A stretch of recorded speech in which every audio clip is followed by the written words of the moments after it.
প্ৰথমখন পূৰ্ণাংগ বাজেট ৰাজ্যৰ বিত্তমন্ত্ৰী জয়ন্ত মল্ল বৰুৱা ডাঙৰীয়াই উপস্থাপন কৰে। এই বছৰৰ আমাৰ বাজেট অৰ্থাৎ সৰ্বমুঠ ব্যয় যিটো আমাৰ কনসলিডেটেড ফাণ্ডৰ পৰা হ'ব সেইটো হৈছে 1,56,700 বছৰৰ আমাৰ বাজেট অৰ্থাৎ সৰ্বমুঠ ব্যয় যিটো আমাৰ কনসলিডেটেড ফাণ্ডৰ পৰা হ'ব সেইটো হৈছে 1,56,714.88 কোটি টকা। অৰ্থাৎ এইবাৰ আমাৰ ৰাজ্য চৰকাৰৰ বিত্তীয় বাজেটে 1.5 লাখ কোটি টকাৰ সংখ্যা পাৰ কৰিলে আৰু আমি অনুমান কৰিব পাৰোঁ যিহেতু আজিৰে পৰা মাৰ্চলৈকে আৰু দুখন বিধানসভাৰ অধিৱেশন হ'ব আৰু দুয়োবাৰে সাপ্লিমেণ্টাৰী ডিমাণ্ডৰো সম্ভাৱনা থাকে। শেষলৈ আমাৰ বাজেটে আৰু 1,56,000 কোটি টকাতকৈও আৰু অধিক বৃদ্ধি হোৱাৰ সম্ভাৱনা থাকি যাব আৰু সকলো ফালৰ পৰা আমাৰ ৰাজ্যৰ বিকাশৰ দিশত আজিৰ বাজেটখন এখন অত্যন্ত উল্লেখনীয় বাজেট। আজিৰ বাজেটৰ আটাইতকৈ গুৰুত্বপূৰ্ণ কথা হৈছে যে it is A revenue neutral budget. Revenue neutral বাজেটৰ অৰ্থ হৈছে যে আমাৰ ৰাজহ ব্যয় অৰ্থাৎ দৰমহা, ইণ্টাৰেষ্ট, পেনশ্যন, কমিটেড লাইবিলিটি যাক আমি চৰকাৰৰ ৰেভিনিউ এক্সপেণ্ডিচাৰ বুলি কওঁ, আমাৰ ৰেভিনিউ এক্সপেণ্ডিচাৰ আৰু ৰেভিনিউ আৰ্নিং এই দুইটাই বৰ্তমান সমান বুলি আমি দাবী কৰিব পৰা হৈছোঁ আৰু সেইবাবে এই বাজেটখন আমি ৰেভিনিউ নিউট্ৰেল বাজেট অৰ্থাৎ ৰেভিনিউ এক্সপেণ্ডিচাৰ আৰু ৰেভিনিউ আৰ্নিং এই দুইটাৰ মাজত এটা সমতা স্থাপন কৰা হৈছে আৰু সেইবাবে ৰেভিনিউৰ দিশৰ পৰা দৰমহা, পেনশ্যন, সুদ যিমানবিলাক ৰেভিনিউ এক্সপেণ্ডিচাৰ আছে আৰু ৰেভিনিউ আৰ্নিং কালেকশ্যন এই দুইটাৰ মাজত আমি যদি 100 টকা পাইছোঁ 100 টকা ব্যয় হ'ব আৰু সেইকাৰণে এই দিশৰ পৰা ই এখন ৰেভিনিউ নিউট্ৰেল বাজেট। দ্বিতীয়তে আপোনালোকে নিশ্চয় আপোনালোকৰ মনত থাকিব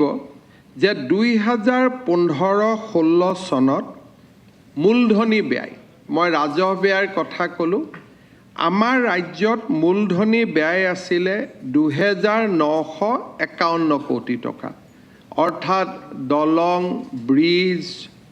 ইলেক্ট্ৰিচিটি, পাৱাৰ এই গোটেইবিলাকৰ ক্ষেত্ৰত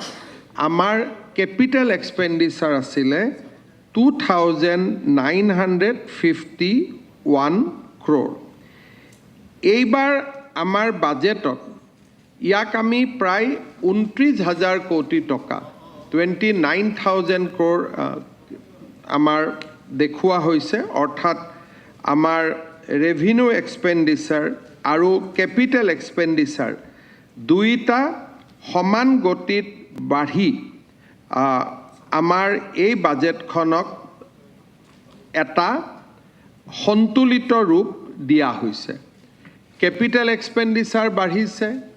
ৰেভিনিউ এক্সপেণ্ডিচাৰ বাঢ়িছে, ৰেভিনিউ কালেকশ্যন বাঢ়িছে আৰু এই গোটেই বাজেটখনে এটা সন্তুলিত ৰূপ পাবলৈ সক্ষম হৈছে। আপোনালোকে যদি বাজেটখনলৈ লক্ষ্য কৰে ই এখন যদি গ্ৰীণ চেছ আমি বাদ দিওঁ তেতিয়াহ'লে ই এখন টেক্স নিউট্ৰেল বাজেট। অৰ্থাৎ এই বাজেটৰ জৰিয়তে আমি কিছু ক্ষেত্ৰত কৰ হ্ৰাস কৰিছোঁ, যেনেকৈ পাইপ নেচাৰেল গেছ হওক বা গ্ৰীণ ভেহিকল পঞ্জীকৰণ হওক আমি য'ত যেনেকৈ পাৰিছোঁ কৰ হ্ৰাস কৰিছোঁ। অসম কৃষি কৰত আগতে 2.5 লাখ টকা উপাৰ্জন হ'লেও এগ্ৰিকালচাৰ ইনকাম টেক্স দিব লাগিছিল। এতিয়া 10 লাখ টকালৈকে আমি কৃষি কৰক ৰেহাই প্ৰদান কৰিছোঁ। অৰ্থাৎ ৰাজ্যৰ বিত্তীয় অৱস্থাৰ লগত সংগতি ৰাখি আমি কৰ ৰেহাইৰ বিভিন্ন স্থানত প্ৰস্তাৱ দিছোঁ, কিন্তু নতুনকৈ কৰ আৰোপণৰ চেষ্টা এই বাজেটখনত কৰা হোৱা নাই। দ্বিতীয় এটা উল্লেখযোগ্য দিশ হৈছে যে প্ৰথমবাৰৰ বাবে আমি ৰাজ্যত গ্ৰীণ চেছ অৰ্থাৎ প্ৰদূষিত উদ্যোগসমূহৰ ওপৰত বা আপোনালোকে জানে ইটা ভাটা, ষ্টোন কোৱাৰী, কোক উদ্যোগ বা আন যি প্ৰদূষিত উদ্যোগ আছে সেইসমূহৰ ওপৰত আমি এটা গ্ৰীণ চেছ প্ৰয়োগৰ কথা কৈছোঁ। যি গ্ৰীণ চেছৰ পৰা উপাৰ্জিত পুঁজি ৰাজ্যৰ বাজেটলৈকে নাযায়, ই ৰাজ্যৰ বনানীকৰণ বা জল সম্পদ সংৰক্ষণৰ বাবে পোনপটীয়াকৈ ব্যয় কৰা হ'ব। অৰ্থাৎ 10 কোটি টকা যদি গ্ৰীণ চেছ উঠে, তাক আমি বাজেটৰ কাৰণে লৈ নাযাওঁ, ই পোনে পোনে ৰাজ্যৰ ক্লাইমেট চেঞ্জ বা সেউজীকৰণ বা বনানীকৰণৰ কামত ব্যৱহাৰ কৰা হ'ব। আমি ভাবোঁ যে গ্ৰীণ চেছৰ প্ৰৱৰ্তনে ৰাজ্যত প্ৰদূষিত উদ্যোগৰ সম্প্ৰসাৰণক ৰোধ কৰাৰ ক্ষেত্ৰত এটা ব্যৱস্থা গ্ৰহণ কৰিব। আপোনালোকে জানে যে খেতিয়কসকলে বহুত অসুবিধা পাই আছে। ব্ৰিক ক্লিনিঙৰ দৰে, ইটা ভাটাৰ দৰে উদ্যোগসমূহ দ্ৰুতগতিত বাঢ়ি অহাৰ কাৰণে ই এটা বাধাৰ সৃষ্টি কৰিব আৰু তাৰ পৰিৱৰ্তে ছাষ্টেইনেবল উপায়েৰে বহনক্ষম ব্যৱস্থাৰে এই উদ্যোগসমূহ অসমত নিৰ্মাণ হোৱাত সহায় কৰিব। মই এতিয়া বাজেটৰ কেইটামান দিশলৈ যাব খুজিছোঁ যে আমাৰ বাজেটখনৰ এটা উল্লেখযোগ্য দিশ হৈছে সংকল্প পত্ৰৰ প্ৰতিফলন। আমি সংকল্প পত্ৰত কৈছিলোঁ যে ৰাজ্যত আমি 2 লাখ নতুন নিযুক্তিৰ ব্যৱস্থা কৰিম আৰু আমি এই নতুন নিযুক্তিৰ ব্যৱস্থাৰ কাৰণে আজি আমি বাজেটত উল্লেখ কৰিছোঁ যে অকল খালী পদ পূৰণেই নহয়, আমি নতুনকৈ পদ সৃষ্টি কৰিও আমি ৰাজ্যৰ যুৱক যুৱতীৰ আশা আকাংক্ষা পূৰণৰ বাবে আমি কাম কৰিম। মুখ্য সচিবৰ অধীনত এটা টাস্ক ফ'ৰ্চ নিৰ্মাণ কৰা হৈছে। বৰ্তমানলৈকে 1,15,000 নিযুক্তিৰ আমি সংখ্যা পাব পাৰিছোঁ, কিন্তু ইয়াক আমি 2 লাখলৈকে লৈ যাব খুজিছোঁ আৰু তাৰ কাৰণে আজি বাজেটত স্পষ্টভাৱে কোৱা হৈছে যে আমি স্বাস্থ্য, শিক্ষা আৰু আমাৰ ৰাজহ উপাৰ্জনকাৰী বিভাগসমূহত আমি পদ সৃষ্টি কৰি হ'লেও আমি 2 লাখ নিযুক্তিৰ সংখ্যাত আমি উপনীত হ'ব খুজিছোঁ। মোৰ বিশ্বাস যে আমি আমাৰ লক্ষ্যত উপনীত হ'ব পাৰিম আৰু বিত্তমন্ত্ৰী ডাঙৰীয়াই আজি পুনৰ এবাৰ 2 লাখ নিযুক্তিৰ ক্ষেত্ৰত আমাৰ সংকল্পৰ কথা দোহাৰিছে। আমি বাজেটত উল্লেখ কৰিছোঁ যে আগষ্ট মাহৰ পৰা আমাৰ ৰাজ্যৰ আটাইবোৰ জনকল্যাণমুখী আঁচনিৰ কাম পুনৰ আৰম্ভ হ'ব। অৰুণোদয়, নিযুত মইনা, নিযুত বাবু, জীৱন প্ৰেৰণা, যিমানবিলাক ৰাজ্য চৰকাৰৰ সুলভ মূল্যত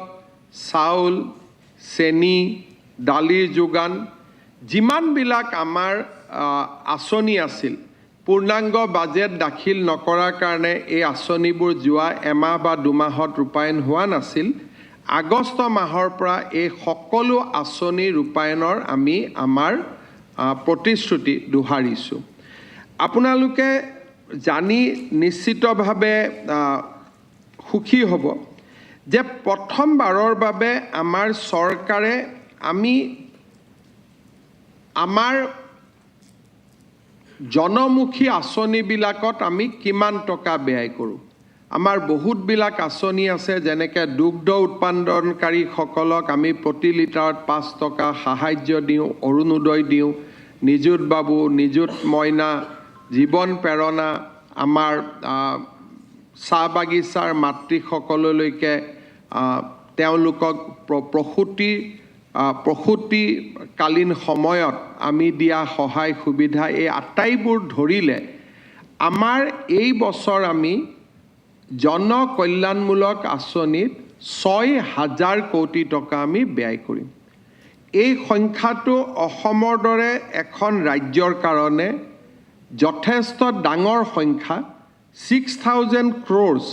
আমি বাজেটত উল্লেখ কৰিছোঁ যে আমাৰ গোটেইবোৰ বিভাগত সামগ্ৰিকভাৱে আমি অৰুণোদয়কে ধৰি আমাৰ ফ্লেগশ্বিপ স্কিমবিলাকৰ ক্ষেত্ৰত আমি 6,000 কোটি টকা আমি খৰচ কৰিম। ইয়াত এটা উন্নয়নমূলক আঁচনিবিলাকত এটা সৰুকৈ টুইষ্ট দিয়া হৈছে, আপোনালোকে লক্ষ্য কৰিছে। মই অকণমান সকলোৱে বুজাকৈ ৰাষ্ট্ৰীয় দৰ্শকৰ কাৰণেও ক'ব খুজিছোঁ। पहला बार असम सरकार ने एक सिद्धांत लिया है कि जो भी व्यक्ति पॉलीगेमी में इन्वॉल्व होगा उनको सरकार से कोई स्कीम नहीं मिलेगा। जो भी व्यक्ति बहुविवाह में लिप्त होगा उनको सरकार का द्वारा दिया गया कोई भी स्कीम का सुविधा असम में नहीं मिलेगा। साथ साथ में हमने ये भी बता दिया है कि कोई भी व्यक्ति पॉलीगेमी में इन्वॉल्व होगा उनको अगर वो सरकारी कर्मचारी है तुरंत सरकार उनको काम से बर्खास्त करेगा। साथ में हम ये भी बताया है हमारा बजट में हमें जो ये हजारों करोड़ रुपया हम लोगों को हम देने का काम करता हूँ, शिक्षा या महिला उत्तरण जैसा कोई भी स्कीम में, अगर उनका क्रिमिनल एंटीसीडेंट होगा तब भी वो स्कीम का योग्य पात्र विवेचित नहीं होगा। मीन्स पॉलीगेमी, बहुविवाह, क्रिमिनल एंटीसीडेंट वाला लोगों को हैंड्सफोर्थ सरकारी स्कीम से वंचित किया जाएगा। অসমে নাৰী অধিকাৰৰ ক্ষেত্ৰত অকল অৰুণোদয়ৰ জৰিয়তে নহয়, লাখপতি বাইদেউৰ জৰিয়তে নহয়,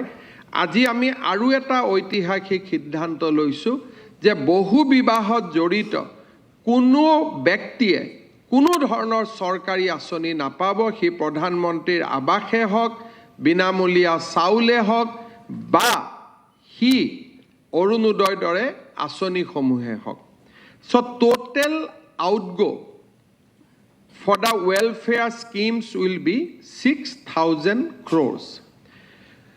অসমৰ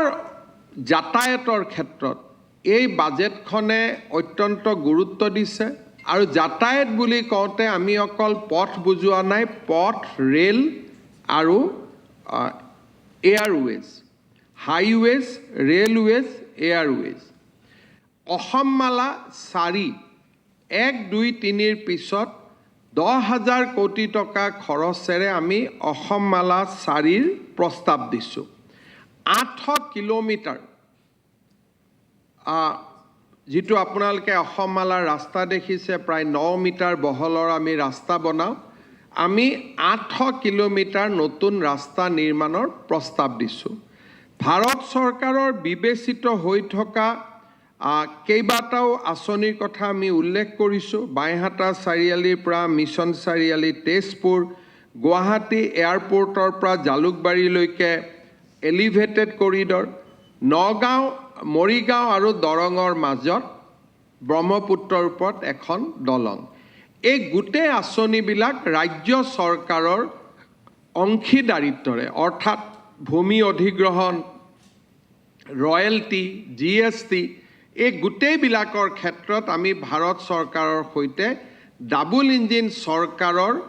যিটো মানদণ্ড, সেই মানদণ্ডৰে আমি আগবাঢ়িম। এই আঁচনিত আমি উল্লেখ কৰিছোঁ যে শিলচৰ আৰু বৰাপানীৰ মাজত যি এক্সপ্ৰেছ হাইৱে নিৰ্মাণ কৰা হৈছে তাৰ আন দুটা পৰ্যায়, বৰাপানী টু গুৱাহাটী আৰু গুৱাহাটীৰ পৰা শিলিগুৰি, এই কৰিডৰটো অৰ্থাৎ শিলচৰ শিলিগুৰি কৰিডৰ, এই নিৰ্মাণৰ ক্ষেত্ৰতো আমি দ্ৰুত গতিত আগবাঢ়িব খুজিছোঁ দুখন এয়াৰপোৰ্ট আমি অত্যন্ত আধুনিক কৰিব খুজিছোঁ কাছাৰ জিলাৰ ডলু বিমানবন্দৰ আৰু ৰূপসী বিমানবন্দৰক পশ্চিমবংগ বাংলাদেশ ভূটান আৰু অসমৰ লজিষ্টিক যিটো কেৰেজ ইয়াৰ এটা অভিকেন্দ্ৰ হিচাপে আমি নিৰ্মাণ কৰিব খুজিছোঁ ইতিমধ্যে আমি ল্যান্ড একুইজিশ্যন আদিৰ কামত আমি হাত দিছোঁ আমাৰ ডলু এয়াৰপোৰ্ট আমি এটা প্ৰায় 3000 crore নিবেশ কৰি ইয়াক আমি এটা আন্তঃৰাষ্ট্ৰীয় পৰ্যায়ত লৈ যাব খুজিছোঁ আৰু ৰূপসী বিমানবন্দৰ য'ত এতিয়া নেকি সৰু প্লেনহে নামিব পাৰে তাক আমি এয়াৰবাছ নামিব পৰা আৰু এক প্ৰকাৰ ক'ব গ'লে এটা লজিষ্টিক হাব হিচাপে যাতে ডাঙৰ ডাঙৰ মাল পৰিবহণকাৰী বিমান নামিব পাৰে আমি ইয়াক অসমৰ ভূটানৰ গেলেফু মাইণ্ডফুলনেছ চিটি পশ্চিমবংগৰ সীমান্ত অসম আৰু বাংলাদেশৰ যিটো এটা ভৌগোলিক অৱস্থানৰ সুযোগ লৈ আমি ৰূপসী বিমানবন্দৰক এটা নাগৰিক বিমান পৰিবহণৰ এক অভিকেন্দ্ৰ হিচাপে আমি নিৰ্মাণ কৰিব খুজিছোঁ আপোনালোকে জানে যে উমৰাংচুত কেইবাটাও উদ্যোগ প্ৰায় 50,000 কোটি টকাৰ ব্যয় উমৰাংচুত আৰম্ভ হৈছে আমি উমৰাংচুলৈকে ৰেল লাইন লৈ যোৱাৰ আঁচনিও আজি আমি উল্লেখ কৰিছোঁ আৰু সমান্তৰালভাৱে আমি কেইবাটাও ৰোড পৰিবহণ বা যাতায়াত ৰেল আৰু বিমান পৰিবহণৰ ক্ষেত্ৰত আমি কেইবাটাও দীৰ্ঘম্যাদী কথা আমি আজি আমি বাজেটত উল্লেখ কৰিছোঁ ৰাজ্যৰ SOPD অৰ্থাৎ স্ব-অগ্ৰাধিকাৰ পুঁজি পাব্লিক প্ৰাইভেট পাৰ্টনাৰশ্বিপ আদি বিভিন্ন ধৰণৰ ব্যৱস্থাৰে অহা 5 বছৰত ৰাজ্যৰ শক্তি খণ্ডত আমি 77,000 crores আমি বিনিয়োগ কৰাৰ কথা আজিৰ এই বাজেটত উল্লেখ কৰিছোঁ ইয়াৰ দ্বাৰা আমি 137 মেগাৱাট নতুন গ্ৰীণ এনাৰ্জি ক্ষুদ্ৰ জলবিদ্যুৎ প্ৰকল্পৰ দ্বাৰা আমি আহৰণ কৰিব খুজিছোঁ 4,900 মেগাৱাট সৌৰ শক্তিক আমি পাম্প ষ্টৰেজৰ মাধ্যমেৰে পিক আৱাৰ্ছৰ বাবে আমি সংৰক্ষণ কৰিব খুজিছোঁ আৰু সৌৰ শক্তিৰ লগতে বেটাৰী ষ্টৰেজ তাৰ জৰিয়তে আমি সৌৰ শক্তিক সন্ধিয়া ব্যৱহাৰ কৰিব পৰাকৈ উপযুক্ত কৰি নিৰ্মাণ কৰাকে আদি কৰি আমি ৰাজ্যৰ শক্তি খণ্ডত 77,000 crores আমি বিনিয়োগৰ কথা বাজেটত কৈছোঁ আৰু এই প্ৰায়বোৰ বিনিয়োগ ইতিমধ্যে আমি বহু দূৰ আগুৱাই গৈছোঁ এনেকুৱা নহয় যে ই এটা প্ৰস্তাৱত আছোঁ আমি বহু দূৰ ইয়াক আমি ইতিমধ্যে আগুৱাই গৈছোঁ আজিৰ বাজেটত আমি গুৱাহাটীৰ নতুন স্যাটেলাইট চিটিখনৰ বিষয়ে উল্লেখ কৰিছোঁ 7,200 বিঘা মাটিত নতুন স্যাটেলাইট চিটি নিৰ্মাণৰ প্ৰস্তাৱ কৰা হৈছে আপোনালোকে নিশ্চয় বুজি পাব যে উত্তৰ প্ৰদেশৰ বিকাশ নয়ডা নহলেও কেতিয়াও এই ধৰণে বিকাশ সম্ভৱ নহলহেঁতেন কলিকতাত নিউ টাউন নহলে কলিকতা এতিয়ালৈকে চক হৈ গ'লহেঁতেন আৰু হাৰিয়ানাত গুৰগাঁও নাথাকিলে হাৰিয়ানাৰ কেতিয়াও বিকাশ সম্ভৱ নহলহেঁতেন আজি আমি বাজেটত স্পষ্টভাৱে উল্লেখ কৰিছোঁ যে satellite city will be 100% government projects ইয়াতে বেলেগ কাৰো অংশীদাৰিত্ব নাথাকিব আৰু গুৱাহাটী বিমানবন্দৰক কেন্দ্ৰ কৰি আমি তাৰ চাৰিওফালে 7,200 বিঘা মাটিৰে আমি এটা স্যাটেলাইট চিটি নিৰ্মাণৰ প্ৰস্তাৱ আমি এই বাজেটত আগবঢ়াইছোঁ আৰু ইতিমধ্যে ল্যান্ড একুইজিশ্যনৰ কাৰণে আৰু প্ৰায় 2100 কোটি টকা আমি ইয়াতে ধাৰ্য কৰিছোঁ but total cost of land acquisition will be 6,000 crores কিন্তু এবছৰতে সম্ভৱ নহয় এটা আমি 2 বছৰৰ পৰিকল্পনা লৈছোঁ 6,000 কোটি টকা ব্যয় কৰি আমি গুৱাহাটীত স্যাটেলাইট চিটিৰ বাবে আমি মাটি একুৱায়াৰ কৰিম আৰু তাত আমি এটা গ্ৰোথ ইঞ্জিন হিচাপে আমি স্যাটেলাইট সিটি এখন গুৱাহাটীত নিৰ্মাণ কৰাৰ প্ৰস্তাৱ দিছোঁ, যোনে অসমৰ বিকাশত এক অগ্ৰণী ভূমিকা গ্ৰহণ কৰিব। প্ৰথমবাৰৰ বাবে কৃষি আৰু জলসিঞ্চনক একত্ৰিতভাৱে চোৱাৰ কথা এই বাজেটত উল্লেখ কৰা হৈছে। আমি পৰম্পৰাগত জলবিদ্যুৎ আমি ইৰিগেশ্যন প্ৰজেক্টৰ বিপৰীতে কম্প্ৰেছ পাইপৰ জৰিয়তে অৰ্থাৎ ভূটানৰ পাদদেশৰ পৰা অৰুণাচলৰ পাদদেশৰ পৰা লম্বা পানীৰ পাইপেৰে যিটোৱে নেকি শ কিলোমিটাৰ পানীৰ পাইপ যেনেকৈ আমি বহাওঁ তেনেকৈ ইৰিগেশ্যন পাইপ নিৰ্মাণ কৰি আমি পানী কৃষকলৈকে লৈ যোৱাৰ কথা কৈছোঁ। এণ্ড নেক্সট 5 years আমি জলসিঞ্চনৰ কাৰণে থ্ৰু কম্প্ৰেছড পাইপ আমি 4,000 কোটি টকা ব্যয়ৰ কথা কৈছোঁ। আৰু আমি ইয়াত উল্লেখ কৰিছোঁ যে অসমৰ কেইবাখনো নদীত 365 দিন পানী থাকে, ভূটানত পানী থাকে, অৰুণাচলত পানী থাকে। এই জল সম্পদক আমি অসমৰ কৃষিৰ কাৰণে ব্যৱহাৰ কৰাৰ কথা কৈছোঁ। বাজেটত আমি এটা উল্লেখযোগ্য কথা কৈছোঁ যে অসমত বহুত অৰ্গেনিক কাল্টিভেশ্যন হয়, কিন্তু অৰ্গেনিক কাল্টিভেশ্যনক আমি বাহিৰত লৈ যাব নোৱাৰোঁ বিকজ আমাৰ অৰ্গেনিক চাৰ্টিফিকেশ্যন নাই। এইবাৰ আমি প্ৰায় 15,000 হেক্টৰ মাটিক আমি অৰ্গেনিক চাৰ্টিফিকেশ্যনৰ অধীনত আনিব খুজিছোঁ, যাতে আমাৰ পাহাৰীয়া জিলা দুখন বা বিভিন্ন স্থানত অৰ্গেনিকভাৱে উৎপাদিত সামগ্ৰীসমূহক আমি এখন বিশ্ব বজাৰৰ সৈতে সংগঠিত কৰিব পাৰোঁ। ইয়াৰ উপৰিও আপোনালোকে জানে যে আমি এটা আঁচনি হাতত লৈছিলোঁ আজিৰ প্ৰায় 3 বছৰ আগতে, যে প্ৰতি কেজি অৰ্থডক্স টিত আমি 10 টকা ৰাজ সাহায্য দিওঁ। এই আঁচনিখন দিয়াৰ পিছত অৰ্থডক্স টিৰ যিটো পৰিমাণ ই দ্ৰুত গতিত বৃদ্ধি হৈছিলে আৰু আমি চাহৰ যিখন ৰপ্তানি বজাৰ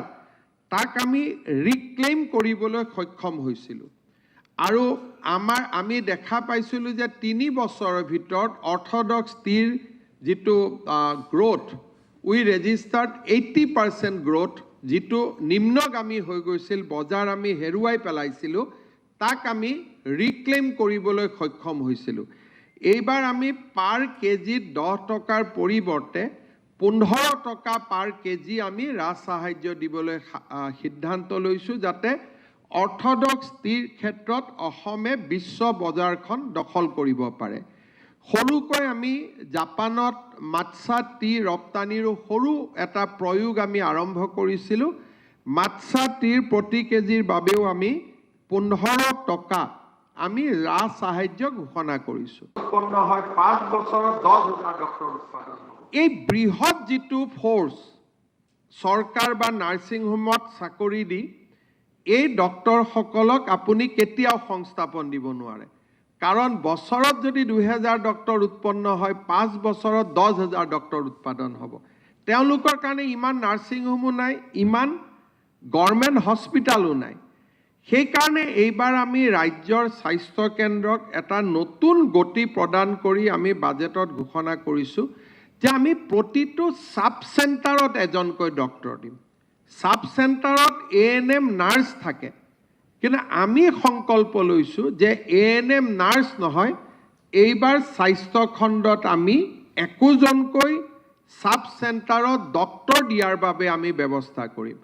আৰু 2 লাখ নিযুক্তিৰ 33,000 পোষ্ট আমি হেল্থ ডিপাৰ্টমেণ্টত ক্ৰিয়েট কৰাৰ কথা কৈছোঁ, যিটো ইট ইজ এ ৰিভলিউশ্যন। আমি NHMA দি অসমত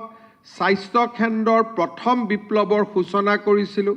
মেডিকেল কলেজ নিৰ্মাণেৰে দ্বিতীয় বিপ্লৱৰ সূচনা কৰিছিলোঁ। Now we are moving towards another revolution point 3 বুলি আমি ক'ব লাগিব, যে আমাৰ স্বাস্থ্য খণ্ডত আমি প্ৰতিটো সাব চেণ্টাৰতে এজনকৈ ডক্টৰ অৰ্থাৎ 4,000 ডক্টৰ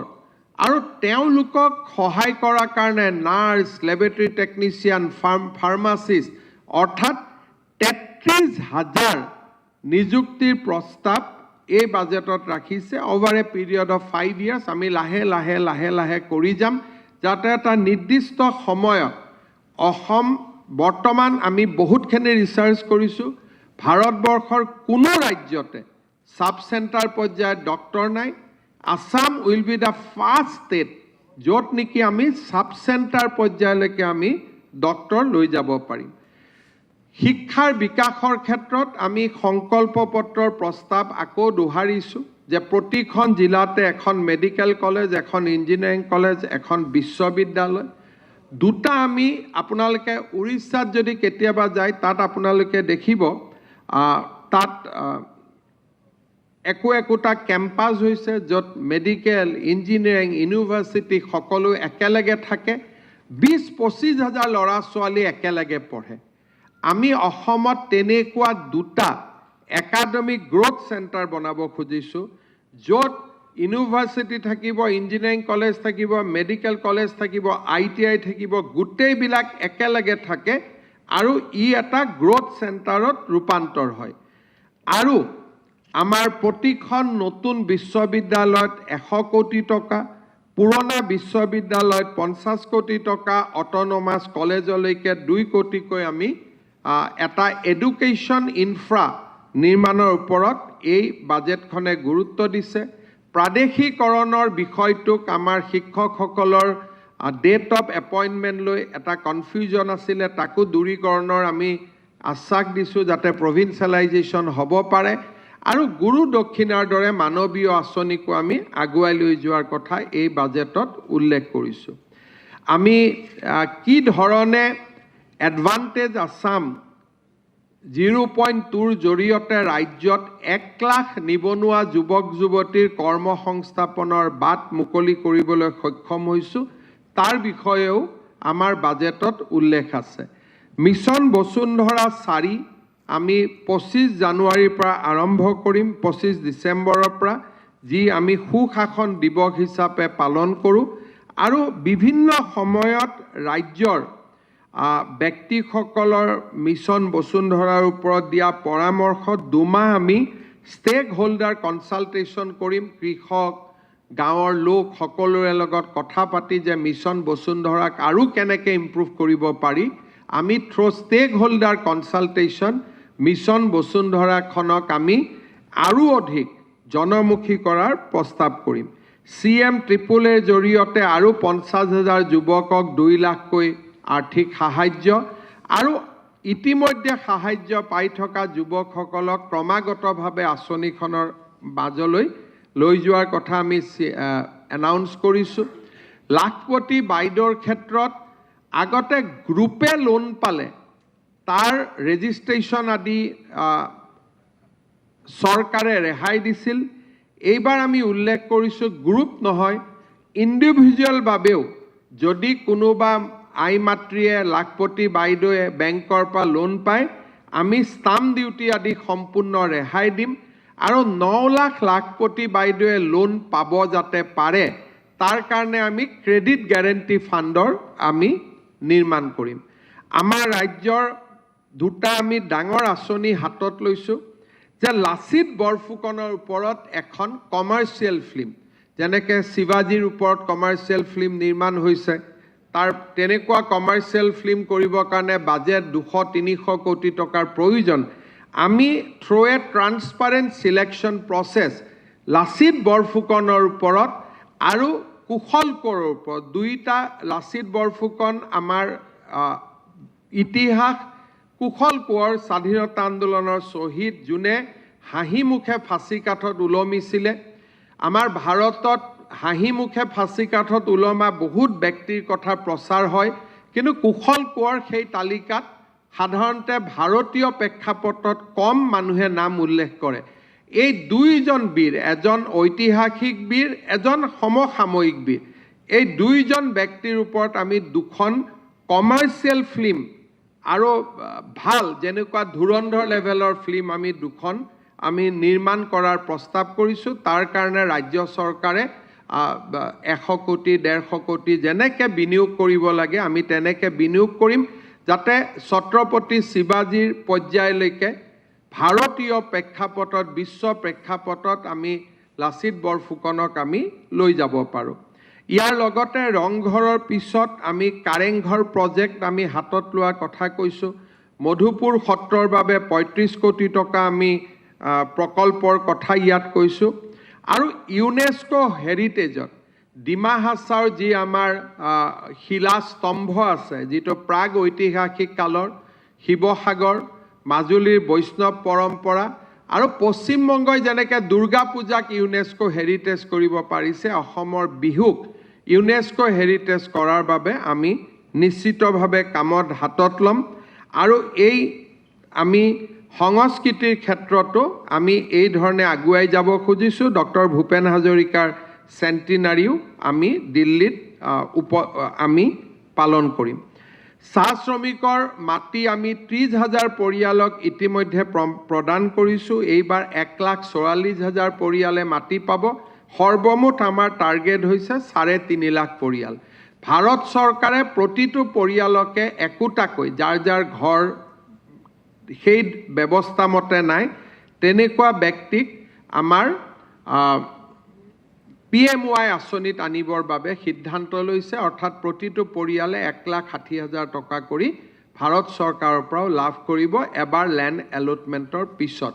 চাহ শ্ৰমিকসকলৰ জীৱনলৈ এক ডাঙৰ পৰিৱৰ্তনৰ বাৰ্তা এই বাজেটে কঢ়িয়াই আনিছে ৰাজ্যৰ কৰ্মচাৰীৰ বাবে কেইবাটাও সুখৰ খবৰ পে কমিশ্যন গঠন কৰা হৈছে আপোন ঘৰৰ লিমিট ৫০ লাখ টকালৈকে বৃদ্ধি কৰা হৈছে চৰকাৰৰ উপৰিও ছ'চাইটি পাব্লিক আণ্ডাৰটেকিংছতো মেটাৰ্নিটি লিভ চৰকাৰী কৰ্মচাৰীৰ সমানভাৱে পাব তাৰ সিদ্ধান্ত গ্ৰহণ কৰা হৈছে আৰু এটা নতুন আমি কাম হাতত লৈছোঁ যে সন্তান জন্ম দিয়াৰ পিছত মেটাৰ্নিটি লিভ পায় কিন্তু পেটাৰ্নিটি লিভ অসমত নাছিলে মাকগৰাকী হস্পিটালত থাকে প্ৰথম 6 দিন 7 দিন দেউতাকগৰাকীয়ে মাকৰ লগত থাকিব লাগে মাককো চাব লাগে সন্তানকো চাব লাগে তাৰ কাৰণে তেওঁলোকে কেজুৱেল লিভ লয় সেইকাৰণে এইবাৰ আমি কৈছোঁ যে এটা সন্তান জন্ম পোৱাৰ পিছত বা জন্ম হোৱাৰ পিছত পিতৃজনেও 2 সপ্তাহৰ বাবে পেটাৰ্নিটি লিভ পাব আমাৰ ৰাজ্যৰ কৰ্মচাৰীৰ বাবে ই আৰু এক সুখৰ বাতৰি আমি অসমখনক আগবঢ়াই লৈ যোৱাৰ ক্ষেত্ৰত ই আৰু এক সুখৰ বাতৰি বিদেশী লেংগুৱেজৰ জৰিয়তে অসমৰ যুৱ প্ৰজন্মক এক গোলকীয় মানদণ্ডৰ সম্পদ হিচাপে নিৰ্মাণ কৰা জাৰ্মান লেংগুৱেজ জাপান লেংগুৱেজ যিমান ল'ৰা ছোৱালীয়ে জাপানিজ লেংগুৱেজ শিকিব জাৰ্মান লেংগুৱেজ শিকিব প্ৰতিগৰাকী ল'ৰা ছোৱালীক আমি 1.5 লাখ টকাৰ ৰাজ সাহায্যৰ কথা এই বাজেটত আমি উল্লেখ কৰিছোঁ যিয়ে আমাৰ ল'ৰা ছোৱালীক ফৰেন লেংগুৱেজ পঢ়াৰ ক্ষেত্ৰত আমাক প্ৰেৰণা যোগাব ডিব্ৰুগড়ৰ বাবে 500 কোটি টকাৰ ঘোষণা গুৱাহাটী মেডিকেল কলেজত প্ৰটন থেৰাপি ইতিমধ্যে আমি বহু দূৰ আগুৱাই গৈছোঁ আমাৰ ৰাজ্যৰ প্ৰিমিয়াম ফাৰ্ম প্ৰডাক্টসমূহক GI টেগ আৰু আমাৰ যিটো ৰপ্তানিৰ বাবে উপযুক্তকৈ নিৰ্মাণ কৰা অগৰ উদ্যোগ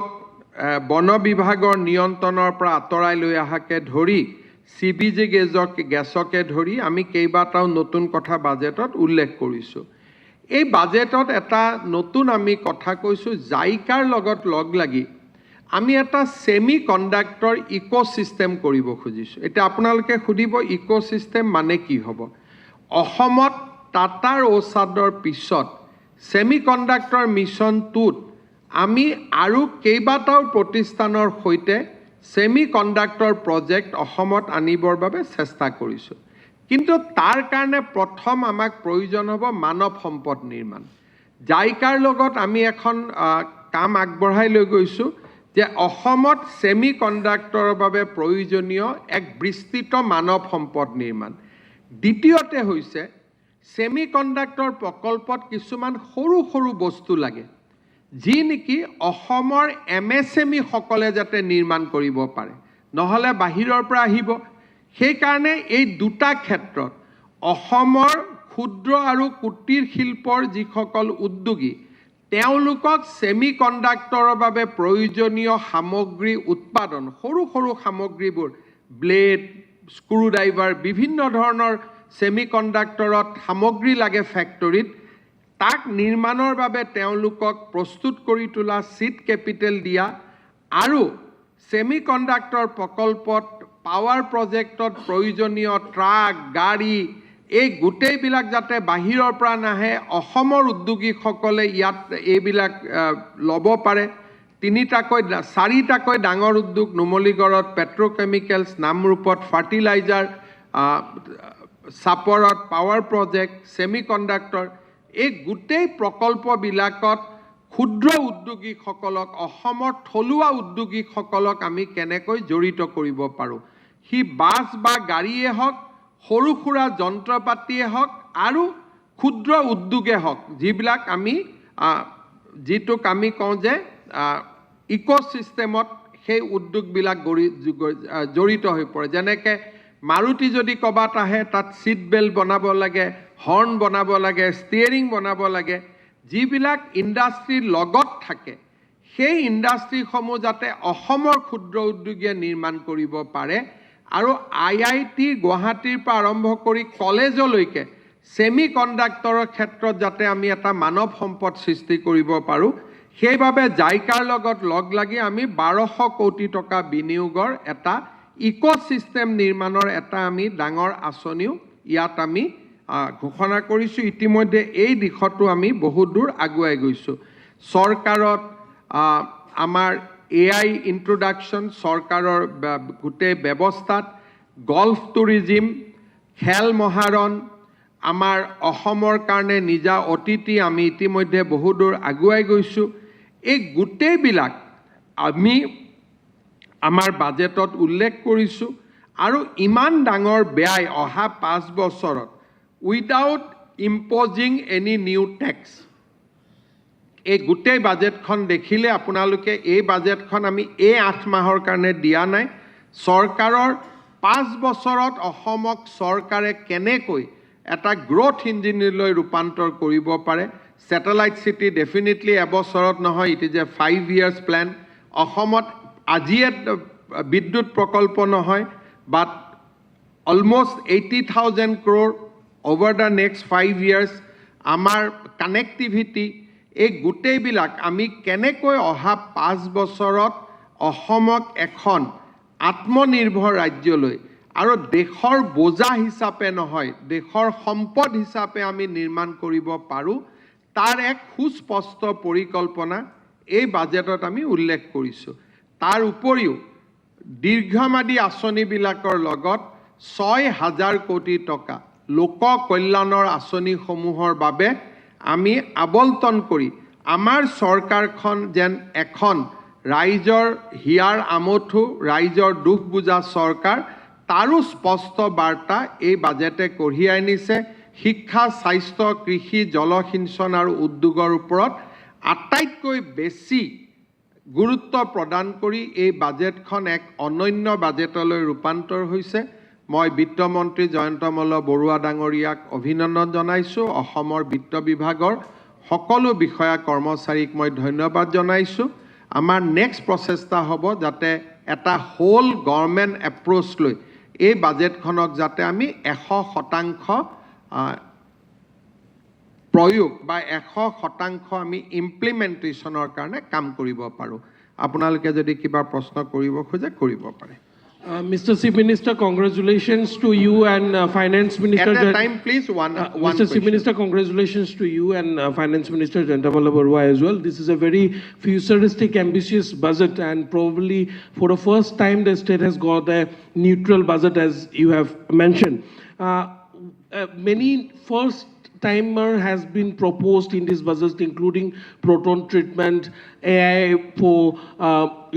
developed Assam initiative. Has the government set any timeline or how you are trying to take it to the ground level? Yes, there are many things which are time-bound and there are many things which are futuristic. Like in proton therapy, I am hopeful that in next 60 days, I will be able to place the order, and the cost of equipment has come to 550 crores. So already tender process is completed. Now it is in the final stages of procurement, and in next 2 months, I will be able to place the order. But machine will be installed after 3 years, because this kind of machine, even installation of it's 3 years. Within next month, at least in 4-5 departments, we are preparing AI module, and we are going to launch it in next 4 to 5 months for 3 to 4 departments. But government is big and it is huge.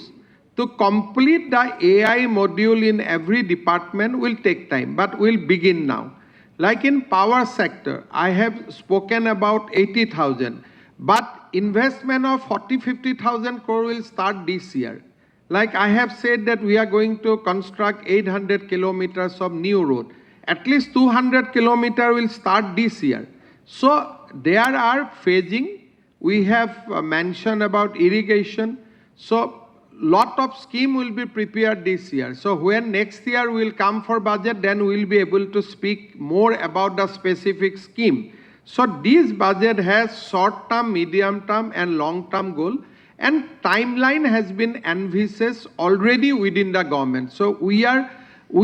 every announcement is backed by resource, every announcement is backed by proper planning, and this will be Assam by 2031.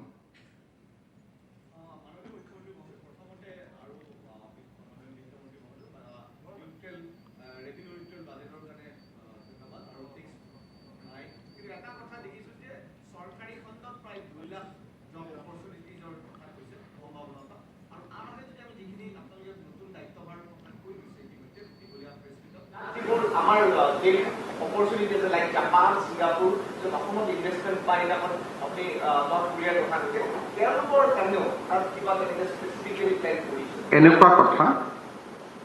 প্ৰথম ring road বুজাই দিছোঁ যাত যিবোৰ আমাৰ দেশ opportunities like Japan Singapore য'ত অসমত investment পাই এখন আপুনি নৰ্থ কোৰিয়াৰ কথা কৈছে তেওঁলোকৰ কাৰণেও তাত কিবা তেনেকৈ স্পেচিফিকেলি প্লেন কৰিছে এনেকুৱা কথা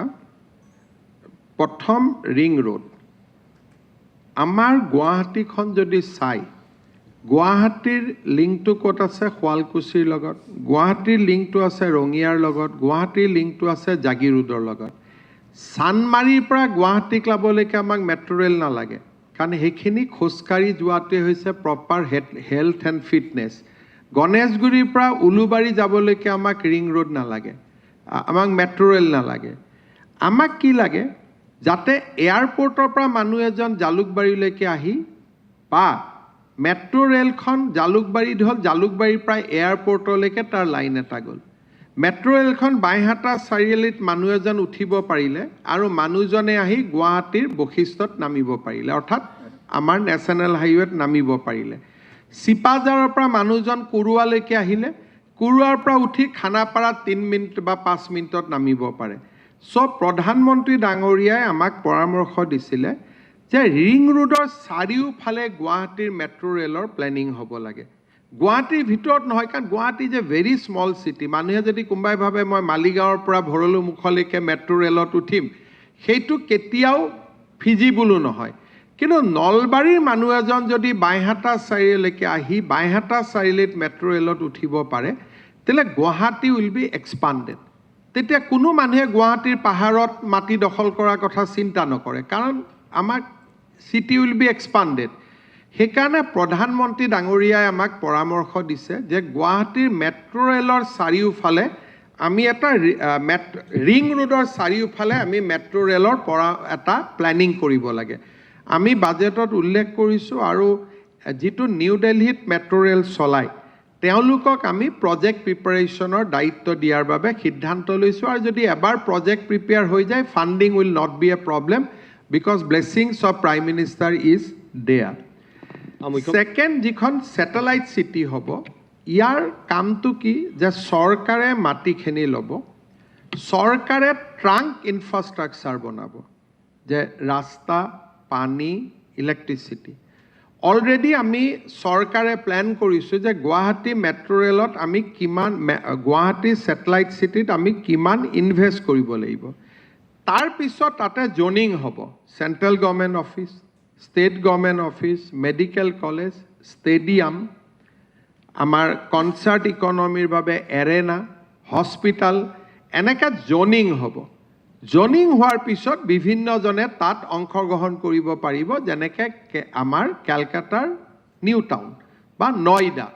কিন্তু তাৰ কাৰণে কোনোবাই যদি কয় মই এখন হস্পিটেল বনাম সেই মাটি বিনা পইচাত নাপাব ছেটেলাইট চিটিক সেই মাটি দিব লাগিব তেওঁলোকে তাৰ পইচা দিব লাগিব চেণ্ট্ৰেল গভৰ্ণমেণ্টৰ বহুত অফিচ অসমত আমি খুলিব পৰা নাই আজিৰ দিনত 42টা অফিচৰ আমাক ইয়াতে আবেদন আছে আমি এটা কলনি কৰিম অনলি চেণ্ট্ৰেল গভৰ্ণমেণ্ট অফিচেছ এটা আমি কলনি কৰিম অনলি ষ্টেট গভৰ্ণমেণ্ট অফিচেছ আৰু গুৱাহাটী বিমানবন্দৰক কেন্দ্ৰ কৰি গোটেই অঞ্চলটোৰ অৰ্থনীতি এক নতুন পৰ্যায়লৈকে গতি কৰিব আৰু ইয়াৰ ইম্পেক্ট আপ টু বকুলৈকে পৰিব তাৰ ইম্পেক্ট যিটো হ'ব আপোনালোকে চিন্তা কৰক গুৱাহাটীত যদি কালি কয় যে আমি এখন নতুন এইমছ কৰিব খুজিছোঁ যিকোনো central government institution all will be develop surrounding the airport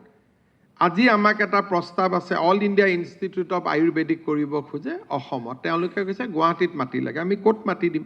আমাৰতো কোনো মাটি নাই এই যে আমি গুৱাহাটীখন আহি এটা শেষ পৰ্যায়ত উপনীত হ'লোঁ এতিয়া যদি কালি যদি মোক কোনোবাই কয় যে আমেৰিকাৰ এম্বেচি এটা আমি গুৱাহাটীত কৰিব খুজিছোঁ আমাৰ মাটি নাই সেইকাৰণে গুৱাহাটীখন খুলি দিয়াৰ কাৰণে ছেটেলাইট চিটি প্ৰজেক্টৰ কোনো বিকল্প নাই গতিকে তাৰ কাৰণে এই প্ৰজেক্টটো আমি বাজেটত উত্থাপন কৰিছোঁ অৰ্থাৎ এইবিলাক ফিউচাৰিষ্টিক বাট ফিউচাৰিষ্টিক হ'লেও এনেকুৱা নহয় যে আজি কিবা এটা সপোন দেখি কৈ দিছোঁ ইতিমধ্যে যোৱা 2 বছৰ 3 বছৰত এইবিলাকৰ ওপৰত কাম আৰম্ভ হৈছে আৰু ছেটেলাইট চিটিৰ কাৰণে ইতিমধ্যে 900 বিঘা মাটি চৰকাৰে ইতিমধ্যে কিনি ল'লে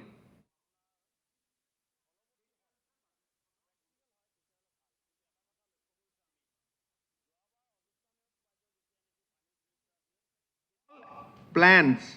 all announcements are backed by a solid philosophy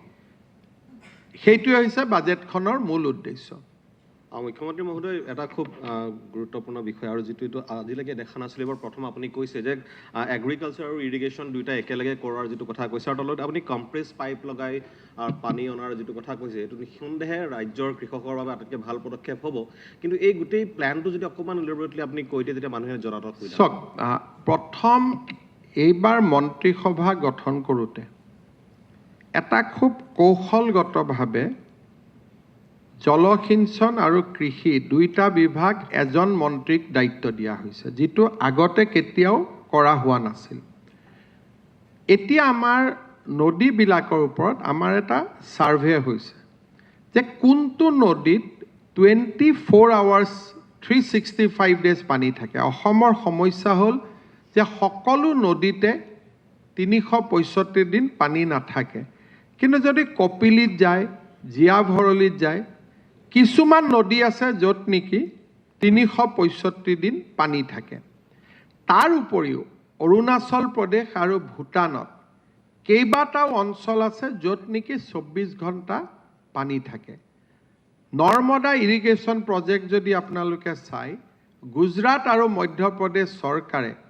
thousands and thousands kilometre pipeline বহাইছে এটা চ'ৰ্চৰ পৰা আমি গুজৰাট আৰু মধ্যপ্ৰদেশৰ মডেলটো আমি চিন্তা কৰিছোঁ কিন্তু আমাক ইমান মেগা মডেল অসমত সম্ভৱ নহয় তাৰ কাৰণে আমি কি কৰিছোঁ যে এটা যিটো আমাৰ লিফটিং এৰিয়া লিফ্ট ইৰিগেশ্যন ধৰি ল'লোঁ কপিলিত 5টা যদি লিফ্ট পইণ্ট আমি বনাব পাৰোঁ আৰু প্ৰত্যেকটো লিফ্ট পইণ্টৰ পৰা যদি 50 কিলোমিটাৰ ৰেডিয়াছ আমি পানী লৈ যাব পাৰোঁ তেতিয়াহ'লে 250 কিলোমিটাৰ ইৰিগেটেড হ'ব আমি তাৰ ইতিমধ্যে তাৰ প্ৰাৰম্ভিক কাম আমি আৰম্ভ কৰিছোঁ যে আমি ডিপ টিউবেল আদি বনোৱা ইৰিগেশ্যন অসমত ছাকচেছ হ'ব পৰা নাই সেইকাৰণে আমি পাইপেদি পানী লৈ গৈ আমি কৃষকক পানী দিয়াৰ কথা উল্লেখ কৰিছোঁ আৰু তাৰ কাৰণে আমি 4,000 crore 4,000 কোটি টকা আমি ব্যয় কৰিব খুজিছোঁ but this plan will take at least 20 years যদি আমি কৰিব খোজোঁ but it will be beginning will be made with 4,000 crores আৰু যিটো ইৰিগেশ্যন ডিপাৰ্টমেণ্টৰ বাজেট আগতে 100 কোটি 50 কোটি থাকে ষ্ট্ৰেইট ৱে আমি 500 কোটি এবাৰ ৰাখিছোঁ ফৰ ষ্টাডি নেক্সট ইয়াৰত আমি ইমপ্লিমেণ্টেশ্যনৰ কাৰণে উইল গিভ 4,000 crores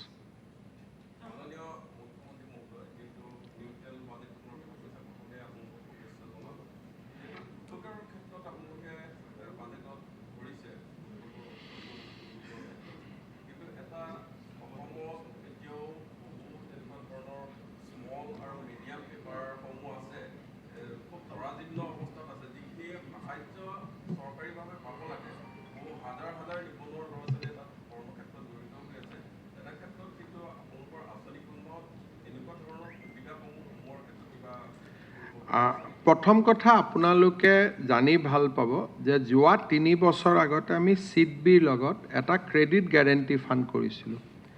তাৰ পিছত অসমৰ MSME সকলে जन कितना मिल गया अभी तक ऑलमोस्ट एक बार खबर कर इसको एका को पूछ অসমত অভাৱনীয়ভাৱে আমাৰ ক্ষুদ্ৰ উদ্যোগী সকলে ঋণ পাইছে আর তার কারণে এবার আমি কৈছো যে ক্রেডিট ডিপোজিট রেশিও 72% হিট করেছে মই যেতিয়া আসুত আছিলো তেতিয়া আমি আন্দোলন কৰিছিলো ক্রেডিট ডিপোজিট রেশিও 22% আছিল এতিয়া ব্যাংকে যিমান টকা পায় তার 72 টকা তেওঁলোকে অসমতে বিনিয়োগ কৰি আছে আৰু অসমৰ ক্ষুদ্ৰ উদ্যোগী সকলৰ ইয়াতে এতিয়া যথেষ্ট পৰিৱৰ্তন হৈছে মই কেতিয়াবা আপোনালোক নেক্সট টাইম প্ৰেছত মাতিলে কিমান যুৱকে মুদ্ৰা লোন পাইছে কিমান যুৱকে PMFNE পাইছে PMEGP পাইছে তাৰ লগত CM ট্ৰিপলে 2 লাখ টকা কৈ পোৱা আৰম্ভ কৰিছে আজি আকৌ 50,000 যুৱকৰ কথা আমি উল্লেখ কৰিছো এটা বহুত ভাল ইকোসিস্টেম নিৰ্মাণ হৈছে কিন্তু সাহায্য কোনেও নিদিয়ে ব্যৱসায়ৰ কাৰণে সাহায্য নিদিয়ে লোন আৰু ৰাজ সাহায্য তাত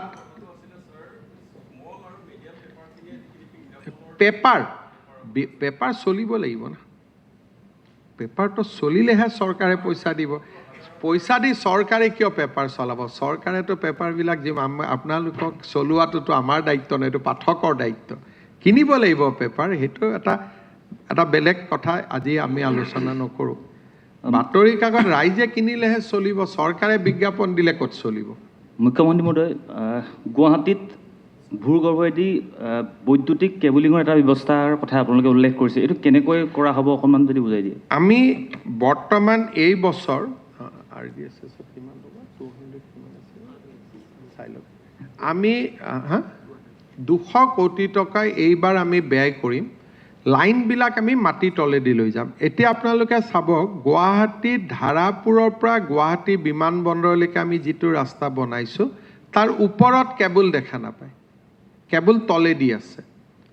সেই কাৰণে এতিয়া আমি গুৱাহাটীৰ মেইন চেণ্টাৰবিলাকত ইলেক্ট্ৰিচিটিৰ লাইনটো পাৰিলে টেলিফোন আৰু বাকি কেবলবিলাক আমি মাটি তলেদি লৈ যাব খুজিছো তাৰ কাৰণে কেইটামান এৰিয়া আমি ইতিমধ্যে ঠিক কৰিছো ফাৰ্ষ্ট ফেজত এইখিনি হ'ব আমাৰ পল্টন বজাৰ টু ভৰলুমুখ পল্টন বজাৰ স্কুৱেৰ 5টা জায়গা বাজেটত আছে যি আমি আন্ডাৰগ্ৰাউণ্ড কেবলিং কৰিব খুজিছো যাতে ধুমুহাত কেতিয়াবা কেবল পৰি যায় কেতিয়াবা ট্ৰান্সফৰ্মাৰ জ্বলি যায় এতিয়া আপোনালোকে ওপৰত একো দেখা নাপাব লাইন সব লাইন তলেদি যাব যে 5টা জায়গা 200 কোটি টকা খৰচ কৰি আমি আন্ডাৰগ্ৰাউণ্ড কেবলিং কৰিব খুজিছো যদি সাকসেস হওঁ তেতিয়ালে আমি তাক এক্সপান্ড কৰিম মুখ্যমন্ত্ৰী মহোদয় বিত্তমন্ত্ৰী ডাঙৰীয়াই বাজেট ভাষণত কেইবাটাও জলবিদ্যুৎ প্ৰকল্পৰ কথা কৈছিল সেই বিষয়টো যদি আপুনি অলপ ক্লিয়াৰ কৰে প্ৰথম কথা আমাৰ কপিলি জলবিদ্যুৎ প্ৰকল্প অসমত আমি আৰম্ভ কৰিছিলো ই 100 মেগাৱাট আমাক বিদ্যুৎ দিব এই মাহত আমাক 55 মেগাৱাট বিদ্যুৎ ইতিমধ্যে দিছে আৰু আমি আশা কৰিছো আগষ্টলৈকে তেওঁলোকে আমাক এই বিদ্যুৎ প্ৰকল্পই 120 মেগাৱাট আমাক ইলেক্ট্ৰিচিটি দিব ইয়াৰ উপৰিও আমি প্ৰস্তাৱ কৰিছো কাৰ্বি লাংপি মিডল 2 তাত 24 মেগাৱাট হ'ব পাৰে কাৰ্বি লাংপি মিডিল 1 22 মেগাৱাট হ'ব পাৰে, ধনচিৰিত 20 মেগাৱাট, লুংলিত 6 megawatt, Disaidam 15 megawatt, Bordikarai 4 megawatt, Amri 20 megawatt, Jenam 8 megawatt, Kirang 4 megawatt, Desang 9 megawatt, Amphi 4 megawatt. অৰ্থাৎ অসমত যদি আমি 3000 কোটি টকা ব্যয় কৰোঁ,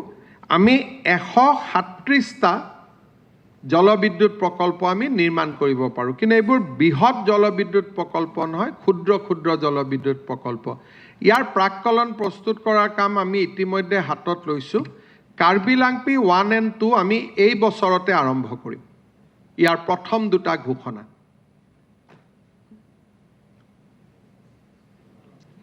মুখ্যমন্ত্ৰী মহোদয়, হয়,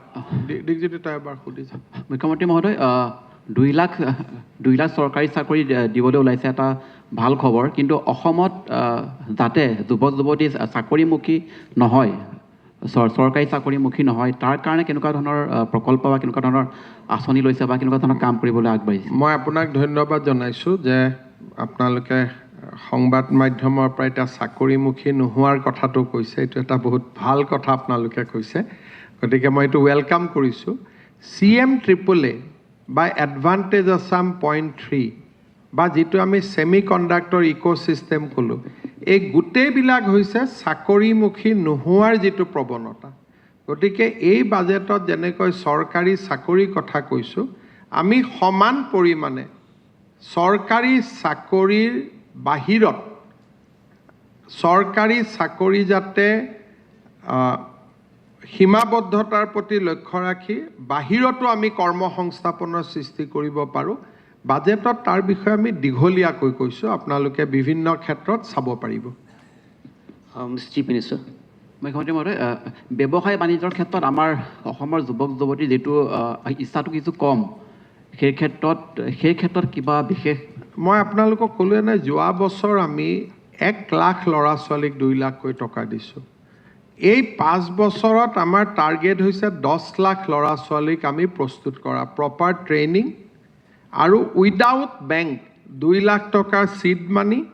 তাৰপিছত মুদ্ৰা আদি বেংকৰ লোনৰ সৈতে জড়িতকৰণ। CMAAAত বহুত ভাল কাম হৈ আছে। কেতিয়াবা আপোনালোকক মই মাতিম, মোৰ লগত বহুত ভিডিঅ' আছে, আপোনালোকক মই দেখুৱাম, আপোনালোকে খুব ভাল পাব। এটা পেৰেলেল ৰিভলিউশ্যন এটা অসমত আৰম্ভ হৈছে, আৰু কোনো ল'ৰাই মোবাইল ফোন বা বাইক কিনা নাই, ল'ৰা বা ছোৱালী। ইয়াতে 2টা মডেল আমি ইতিমধ্যে আমাৰ আগবাঢ়ি গৈছে। আমাৰ প্ৰথম টেণ্ডাৰটো হৈ গ'ল। এটা হৈছে কনষ্টিলেশ্যন, তাৰমানে সৰু সৰু সৰু সৰু উপগ্ৰহ, আৰু এটা হৈছে ডাঙৰ উপগ্ৰহ। এতিয়া ইছৰো বা আন সংস্থাৰ লগত আমাৰ চলি আছে যে অসমৰ কাৰণে কোনটো মডেল আটাইতকৈ প্ৰয়োজনীয়। ফাৰ্ষ্ট ৰাউণ্ড অফ টেণ্ডাৰ ইতিমধ্যে কমপ্লিট হৈ গৈছে। মই অহাবাৰ লগ পালে আপোনালোকক আপডেটটো আৰু অলপ দি দিম। Mr. Chief Minister, congratulations for the very forward-looking budget that has been presented. There are 2 key areas in this budget where I think doesn't mention, this budget doesn't mention. One is your plans of flood-free Assam. Another is the sewage management in Guwahati. Beyond this budget, does the government has any plans on these 2? We have more or less in budget opening speech, we have said after achieving flood-free Assam.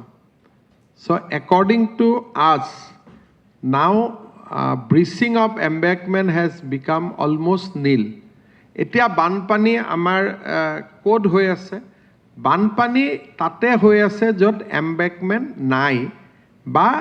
নৈ পাৰত, এম্বেকমেণ্ট and between the river, embankment and river.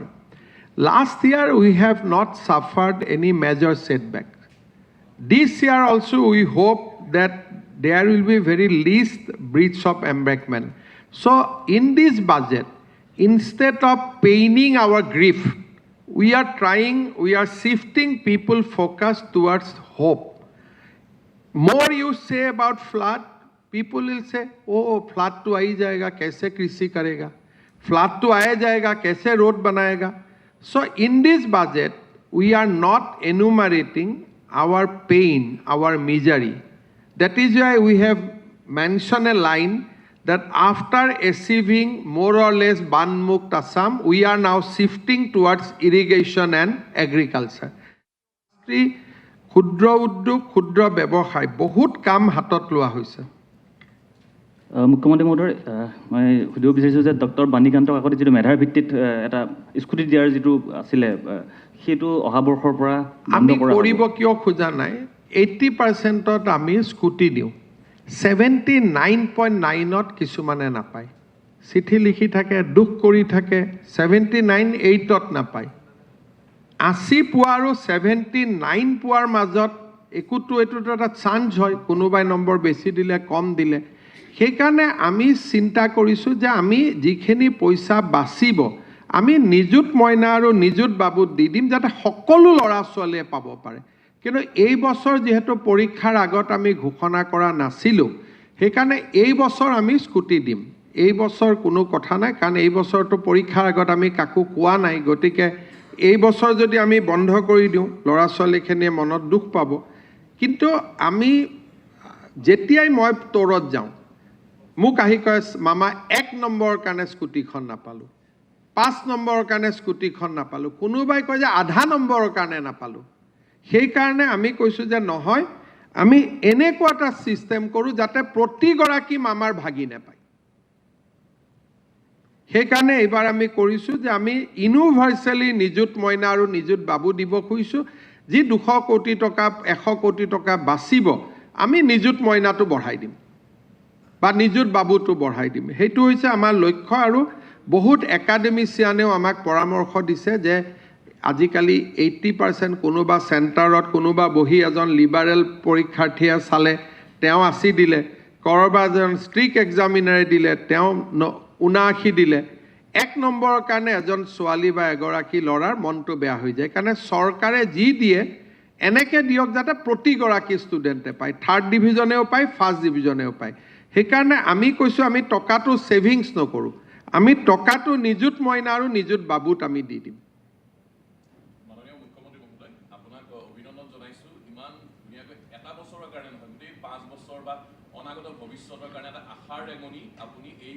বাজেটখনৰ যোগেদি দেখুৱাবলৈ চেষ্টা কৰিছে। বিত্তমন্ত্ৰী মহোদয়কো অভিনন্দন জনাইছোঁ। মই এটা কথা জানিব বিচাৰিছোঁ, আপুনি নতুন প্ৰজন্মক আগুৱাই নিয়াৰ বাবে বিভিন্ন চিন্তা কৰিছে, চাকৰিৰ কথা চিন্তা কৰিছে বা বিদেশী লেংগুৱেজৰ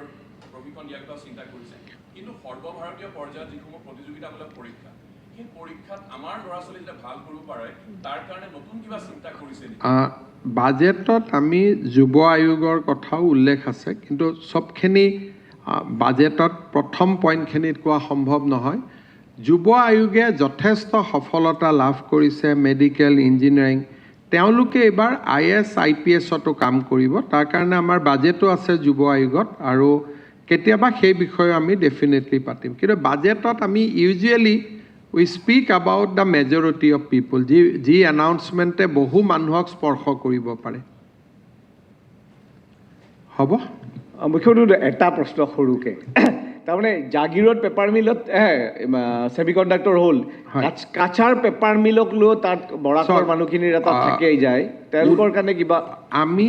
সেই মাটিখিনিও বহুত উদ্যোগীক দেখুৱাই আছোঁ, কিন্তু উদ্যোগটো চৰকাৰে নকৰে, উদ্যোগ ব্যৱসায়ীয়ে কৰে। সেইকাৰণে অসমত যিয়ে ডাঙৰ মাটি খোজে প্ৰথম আমি কাছাৰটোকে দেখুৱাওঁ।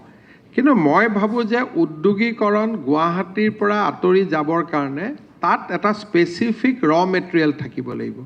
সেইকাৰণে বেম্বু বেছ উদ্যোগত যিসকল আহিছে, বেম্বুৰ পৰা ইথানেল বনোৱা, মিথানেল বনোৱা, আমি কাছাৰ পেপাৰ মিলটো আমি দেখুৱাই আছোঁ। কিন্তু উদ্যোগীজনেহে ঠিক কৰিব যে মই ক'ত উদ্যোগ পাতোঁ, কাৰণ এতিয়া যি উদ্যোগ আহিব ভাৰতত পাব্লিক ছেক্টৰ উদ্যোগ নাহে, যি আহিব প্ৰাইভেট ছেক্টৰ উদ্যোগ আহিব। সেইকাৰণে মই ভাবোঁ যে নেক্সট 5 ইয়াৰ্ছত আমি আজিৰ দিনতে, এইটো বহুত কম্পিটিশ্যন হয় আজিকালি, এটলিষ্ট 4-5টা নতুন ছেমি কণ্ডাক্টৰে আমাৰ লগত টাচত আছে। কিন্তু আমাৰ লগত টাচত থকা মানে এইটো নহয় যে তেওঁলোকে পশ্চিমবংগৰ লগত টাচত নাই, তেওঁলোকে উৰিষ্যাৰ লগত টাচত নাই, গুজৰাটৰ লগতো টাচত নাই। তেওঁলোকে ঘূৰি থাকে, য'তেই ভাল দেখিব তাতেই যায়। সেইকাৰণে মাজে মাজে অসমত কেতিয়াবা কেতিয়াবা আন্দোলনৰ পৰিৱেশ, ছ'চিয়েল মিডিয়া পোষ্ট, এইবিলাকে আমাক বহুত পিছুৱাই লৈ যায়। আজি ধৰক এই মুহূৰ্ততে এটা জাপানৰ কোম্পানী আহিলে, আগত আৰু পিছত কি নাচায় 4 দিনত যদি তেওঁলোক থকা সময়তে ইয়াত বিপ্লৱ এটা হৈ গ'ল তাৰমানে উদ্যোগটো উৰিষ্যালৈকে গুচি গ'ল কাৰণ উৰিষ্যা ইজ এ ষ্টেট য'ত ক'তো আন্দোলন নহয় তাত মানে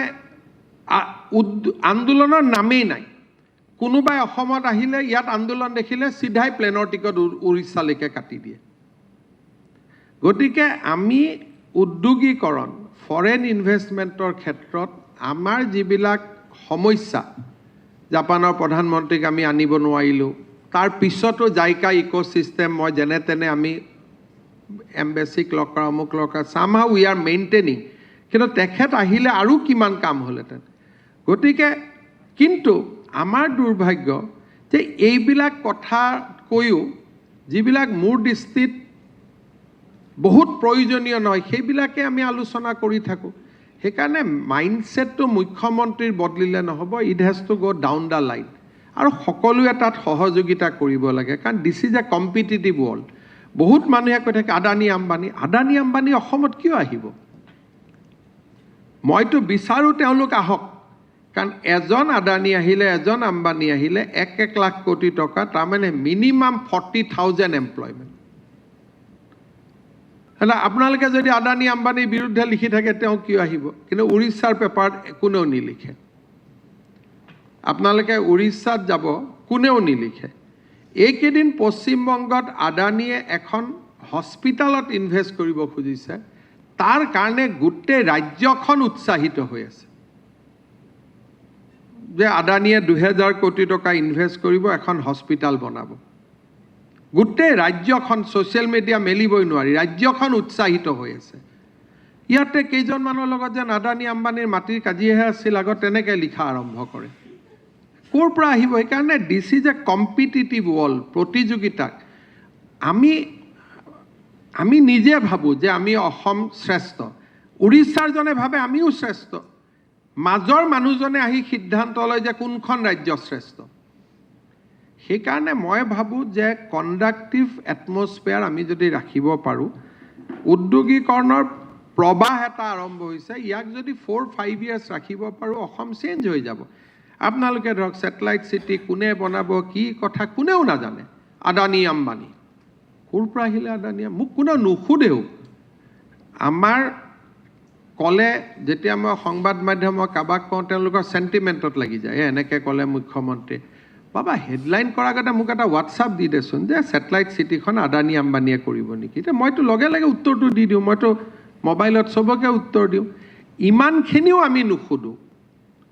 তেতিয়া মোৰ লাগে আদানী আম্বানীৰ লগত ইহঁতৰ কিবা আগত কাজিয়া আছিল নেকি যে কিবা মাটি তাটিৰ কাজিয়া আছিল নেকি তেতিয়া এনেকৈহে মানুহে শুৱে বাৱে লিখি থাকে সেইকাৰণে মইতো ৰাতিপুৱাই শুই উঠিয়ে ভগৱানক পূজা কৰোঁ যে অসমত আদানী আম্বানী জিন্দাল আহক বুলি কামাখ্যাত গ'লেও প্ৰথম মোৰ সেইটোৱে আজিকালি পূজাত থাকে যে অসমত আদানী আম্বানী জিন্দাল টাটা দিনটোত যাতে তেওঁলোকৰ এটা ফোন পাওঁ যে অসমত 10,000 কোটি টকা ইনভেষ্ট কৰিব খুজিছোঁ বুলি এইটো হ'ল মোৰ মাইণ্ডছেট আৰু এটা বেলেগ এটা মাইণ্ডছেটো আছে অসমত এই দুইটা মাইণ্ডছেটৰ মাজত কনফ্লিক্ট হৈ থাকিব যোনে জিকে তেনেকৈ ৰাজ্যখনৰ ভৱিষ্যত নিৰ্ভৰ কৰিব কিন্তু এইটো নাভাবিব যে আদানী আম্বানীয়ে অসমত মাটি নাপালে ভাৰতৰ বেলেগ ৰাজ্যই মাটি নিদিব বুলি খালি লছটো অসমৰ হয় এই কথাখিনি যেতিয়া আমি বুজিম তেতিয়াই মই ভাবোঁ যে আমি বহুত কাম কৰিব পাৰিম আগতে কোন মুখ্যমন্ত্ৰী আছিলে যোনে ক'ব পাৰে 80,000 কোটি টকা অকল পাৱাৰতে ইনভেষ্ট কৰিব আহি আমি ৰাজ্যখনে এটা অৱস্থা পাইছোঁ কিন্তু অহা 5 বছৰ কোনোবা এজন মুখ্যমন্ত্ৰীয়ে ক'ব যে আমি 2 লাখ কোটি টকা ব্যয় কৰিম অসমত পাৱাৰ ছেক্টৰত সেই পৰ্যায়লৈকে অসম গৈ আছে মাত্ৰ আমি এটা পৰিৱেশ নিৰ্মাণ কৰিব লাগে সিমানে কথা এতিয়া আজি আপোনালোকক কওঁ আমাৰ গণেশগুৰিৰ ফটোখন চৰকাৰে মুচিছিলে নেকি 2জন পেইণ্টাৰে মোৰ লগত ষ্টেটমেণ্ট আছে 2জন পেইণ্টাৰে থানাত ষ্টেটমেণ্ট দিলে যে এইখনটো জুবিনৰ ফটো যেন নালাগে সেইকাৰণে আমি মুচি দিছোঁ 2জন পেইণ্টাৰ কিন্তু মুছলিম নহয় অসমীয়া ল'ৰা এটা সেই 2জনৰ মই নাম আপোনালোকক প্ৰকাশ কৰিম আপোনালোকে ইণ্টাৰভিউ ল'ব যে তাত চৰকাৰে মুচিব দিছিল নেকি ঠিকাদাৰজনো অসমীয়া আৰু তিনিওজনে জুবিনৰ ভক্ত তেওঁলোকে ক'লে আমি সুধিলোঁ কিয় মুচিলি বোলে এইখনতো দাদা জুবিন বুলিতো আমি ভবা নাছিলোঁ দুইজন অসমীয়া মই চিপিক কৈ দিম আপোনালোকে নামটো ল'ব দুইজন অসমীয়া মিস্ত্ৰী কোনো বাংলাদেশী মিয়া নহয় শুদ্ধ অসমীয়া আৰু কন্ট্ৰেক্টৰজনো শুদ্ধ অসমীয়া ডেকা তেওঁলোকে মুচিলে আমি গধূলি সুধিলোঁ ভাই কিয় মুচিলি তেতিয়া তেওঁলোকে ক'লে যে এইখনতো জুবিনদাৰ ফটো যেন লগা নাই কাৰণে মুচি দিলোঁ আমিতো নাজানো এইখন জুবিনৰ ফটো বুলি এটা ময়ো যদি ৰং মিস্ত্ৰী হ'লোহেঁতেন আজি থকা ফটোখনতো জুবিন গাৰ্গৰ দৰে নালাগে জুবিনৰ ফটো এখন সামাজিক নিয়মে কি কয় যে জুবিন গাৰ্গৰ ফটো এখন গৰিমা গাৰ্গে অফিচিয়েলি ৰিলিজ কৰিব যে এইখন জুবিনৰ আনুষ্ঠানিক পৰ্ট্ৰেট হ'ব সব মানুহে সেইখন আঁকিব আঁকাততো আপত্তি নাই এখন ফটো ৰিলিজ হ'ব লাগিবনে নাই সবেইতো সব ধৰণে আঁকিব নোৱাৰে আঁকিব পাৰে নেকি আপোনালোকে কওকচোন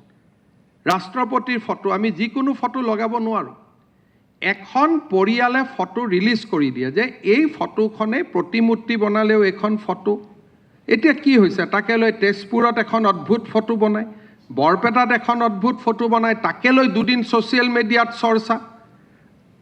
আচল নিয়মটো কি যে আমাৰ জাতিটো কেনেকৈ পৰিচালনা হ'ব লাগে মোৰ ছিষ্টেমটো কি যে জুবিনৰ অনুৰাগীসকল বহিব এখন জুবিনৰ ফটো নিৰ্ণয় কৰিব যে জুবিন গাৰ্গৰ এইখন ফটো হ'ব তাৰপিছত য'তে আঁকিব না তাতো কোনো সমস্যা নাই এটা এই যিটো গ্ৰুপে ফটো আঁকে তেওঁলোক হ'ল SFI আৰু তেওঁলোকে ফ্লাইঅভাৰ হ'ব প্ৰথম নিদিয়ে আৰু ফ্লাইঅভাৰখন হোৱাৰ পিছত তেওঁলোকে ফটো আঁকে আপোনালোকে চাব এই যে যিজন ল'ৰা তেওঁ ভৰলুমুখৰ ফ্লাইঅভাৰ হ'ব নিদিয়ে ইটো হ'ব নিদিয়ে প্ৰথম গছ কিয় কাটিছে বুলি তেওঁলোকে আন্দোলন কৰে এই একেটা গ্ৰুপ আৰু যেতিয়া ফ্লাইঅভাৰখন হৈ যায় তেওঁলোকক ফ্ৰীত ফটো আঁকিব দিব লাগে যাতে তেওঁলোকৰ পাব্লিচিটি হয় ইটো টুপি পিন্ধাব সিপু টুপি পিন্ধাব এনেকেতো এজন মানুহক অপমান কৰাটো নিয়ম নাই আপোনালোক সকলোৱে জুবিন গাৰ্গক জীৱনকালত দেখা নাই জানো সেইখন জুবিনৰ ফটো হয় নেকি এটা গৰিমাই চহী মাৰি এখন ফটো ৰিলিজ কৰি দিব যে যোনে প্ৰতিমূৰ্তি বনাব খোজে যোনে জুবিনৰ ফটো অফিচত ৰাখিব খোজে যোনে জুবিনৰ ফটো আঁকিব খোজে এইখন ফটো আঁকিব বা 3খন 4খন তেওঁ ফটো ৰিলিজ কৰিব তাৰ ওপৰতে মানুহে ফটো আঁকিব এতিয়াৰ পৰা মই আপোনালোকক ক'লো ফটো সবে আঁকিব পাৰে কিন্তু এই পাৰ্টিটোক মই ফ্লাইঅভাৰত ফটো আঁকিব নিদিওঁ কাৰণ তেওঁলোকে ফ্লাইঅভাৰৰ বিৰোধিতা কৰে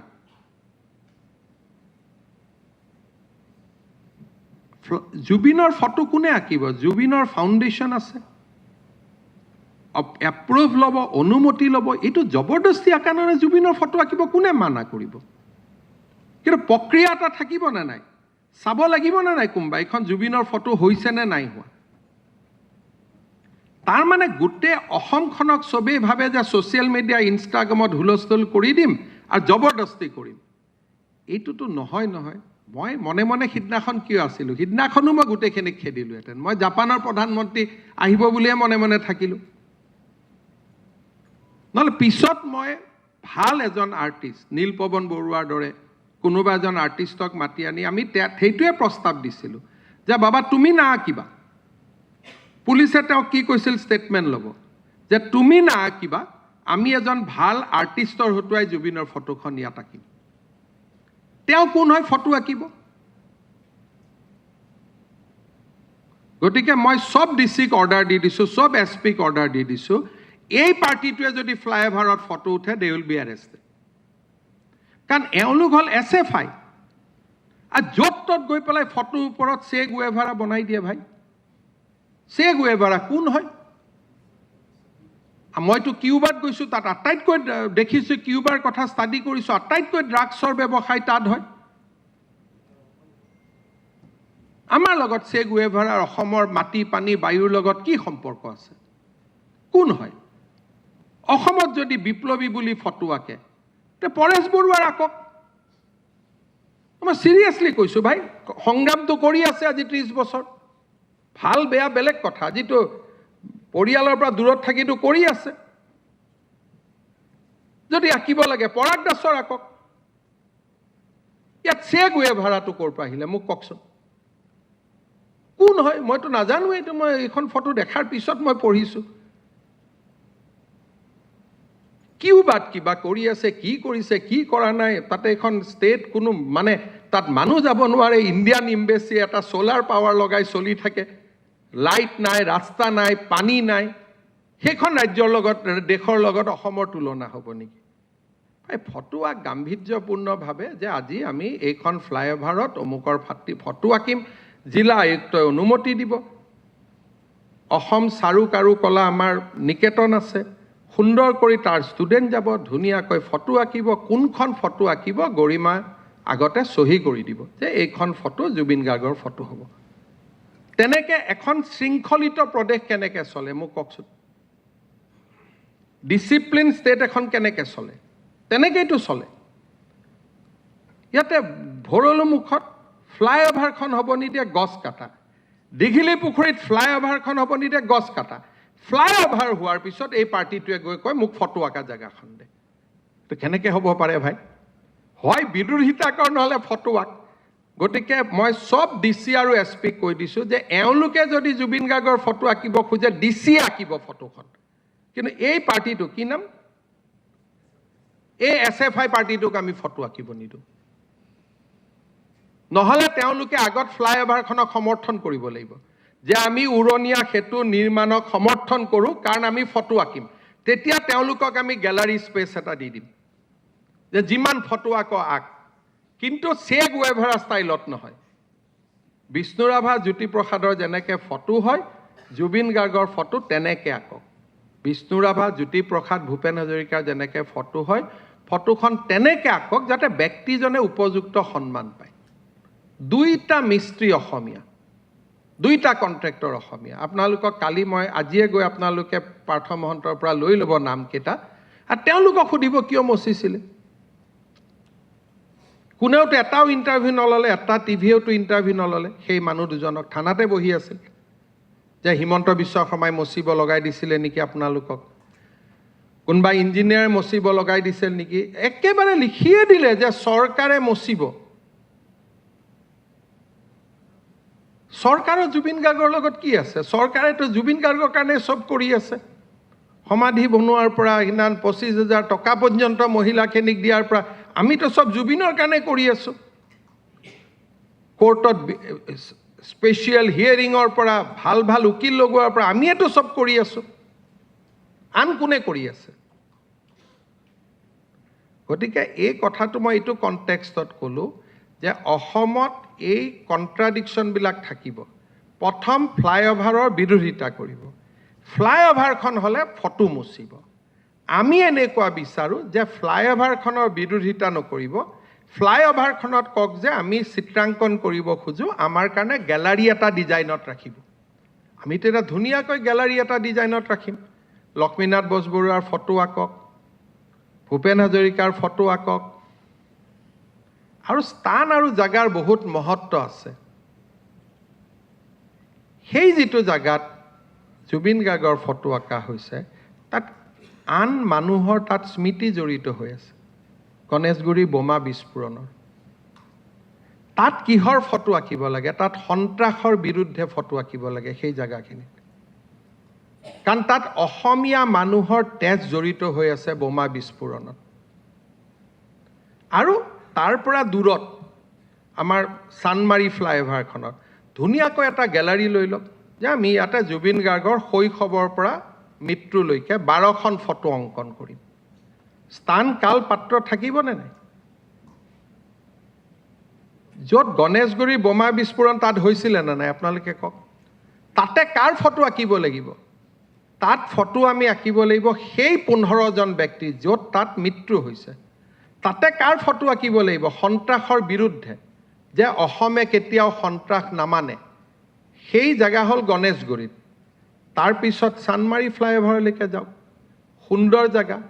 তাত জুবিনৰ শৈশৱৰ পৰা একেবাৰে মৃত্যুৰ সময়লৈকে ধুনীয়াকৈ কলেজ আঁকক ফটো আঁকক ধুনীয়াকৈ বনাওক বোলে উলুবাৰীত আমি ভূপেন হাজৰিকা আঁকিম বোলে আমি গণেশগুৰিত আমি খানাপাৰাত আমি বিষ্ণু ৰাভাক আঁকিম বোলে আমি ভৰলুমুখত আমি জ্যোতিপ্ৰসাদক আঁকিম কোনখন চৰকাৰে বাধা দিব মইতো উল্টাই আহ্বান কৰিছোঁ যে আমাৰ গুৱাহাটী যিখন আৰ্ট কলেজ আছে তেওঁলোকৰ ষ্টুডেণ্টখিনিয়ে প্ৰতিটো ফ্লাইঅভাৰতে থিম এটা লওক এটা ফ্লাইঅভাৰ ভূপেন হাজৰিকা থিম লওক এটা ফ্লাইঅভাৰ লক্ষ্মীনাথ বেজবৰুৱাৰ থিম লওক এটা ফ্লাইঅভাৰ জ্যোতিপ্ৰসাদ আগৰৱালাৰ থিম লওক এখন ফ্লাইঅভাৰ জুবিন গাৰ্গৰ থিম লওক এটা ফ্লাইঅভাৰ ডক্টৰ ভূপেন হাজৰিকাৰ থিম লওক এখন ফ্লাইঅভাৰ জয়ন্ত হাজৰিকাৰ থিম লওক আৰু ধুনীয়াকৈ গেলাৰী বনাওক না কোনে বেয়া পায় কওকচোন এই নেতিবাচক চিন্তাবিলাক অসমত বন্ধ হ'ব লাগিব যেতিয়ালৈকে নেতিবাচক চিন্তা বন্ধ নহয় তেতিয়ালৈকে নহয় আৰু মইতো আজিয়ে কৈ দিছোঁ যে অসমত মই নামানো মই স্বীকাৰ নকৰোঁ বা মই কণ্ডেম কৰোঁ কিন্তু কোনোবাই যদি বিপ্লৱী বুলি কেতিয়াবা কাৰোবাৰ ফটো আঁকিব লাগে অসমীয়া বিপ্লৱী হিচাপে পৰেশ বৰুৱাৰ আঁকক চে গুৱেভাৰাৰ আঁকি লাভ নাই মোৰ চিধা কথা যদি বিপ্লৱী হিচাপত চাব খোজে কি ক'ৰ পৰা এটা টুপি টুপি পিন্ধাই কি হালত কৰি দিলে চিন্তা কৰকচোন এইবিলাকৰ পৰা আমি দূৰত থাকিব লাগে আৰু দূৰত থাকিলে অসমখন আগুৱাই যাব আৰু এইবিলাক SFI CPM এইবিলাকে খাই পেলাব দেশখন সেইকাৰণে কোনোবাই ভাবি যায় হিৰো হৈছে কোনদিনা মই NSAত ভৰাই দিম ঠিক নাই মই খাতি তাতি নকৰোঁ কিন্তু সিদিনাখন মই ৰখিলোঁ অকল জাপানৰ প্ৰধানমন্ত্ৰী আহিব বুলি জুবিনৰ ফটো মুখ্যমন্ত্ৰীয়ে গৈ নিজে আঁকিব ময়ো অলপ ৰং লগাই আহিম জুবিনৰ লগত আমাৰ শত্ৰুতা আমি নাই নহয় জীৱনকালত জুবিনক বেয়া পোৱা মানুহবিলাকে আজিকালি জুবিনক ভাল পায় আৰু আমাৰ দৰে জীৱনকালত ভাল পোৱা মানুহবিলাকক বেয়া পোৱা বনাই দিছে গতিকে এইটো ছিষ্টেমৰ পৰা আমি দূৰত যাব লাগিব কিবা আছে যদি সোধক নহ'লে সামৰণি মাৰোঁ হ'ব আপোনালোকেও চাই চিতি এইবিলাক কৰি থাকিব অসমখন ভাল হ'ব লাগে মোৰ কথা ইমানেই